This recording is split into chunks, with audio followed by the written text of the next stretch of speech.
Chapter 7. My Father Meets a Lion. My father waved goodbye to the rhinoceros, who was much too busy to notice, got a drink further down the brook, and waded back to the trail. He hadn't gone far when he heard an angry animal roaring, "Ding blast it! I told you not to go blackberrying yesterday. Won't you ever learn? What will your mother say?" My father crept along and peered into a small clearing just ahead.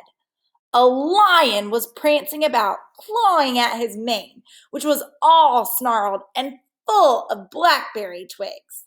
The more he clawed, the worse it became, and the madder he grew, and the more he yelled at himself because it was himself he was yelling at all the time. My father could see that the trail went through the clearing, so he decided to crawl around the edge in the underbrush and not disturb the lion. He crawled, and the yelling grew louder and louder. Just as he was about to reach the trail on the other side, the yelling suddenly stopped. My father looked around and saw the lion glaring at him. The lion charged and skidded to a stop a few inches away.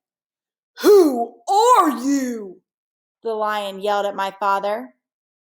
"My name is Elmer Elevator." "Where do you think you are going?" "I'm going home," said my father. "That's what you think," said the lion. "Ordinarily, I'd save you for afternoon tea, but I happen to be upset enough and hungry enough to eat you right now." And he picked up my father in his front paws to feel how fat he was. My father said, "Oh, please, lion, before you eat me, tell me why you are so particularly upset today." "It's my mane," said the lion, as he was figuring how many bites a little boy would make.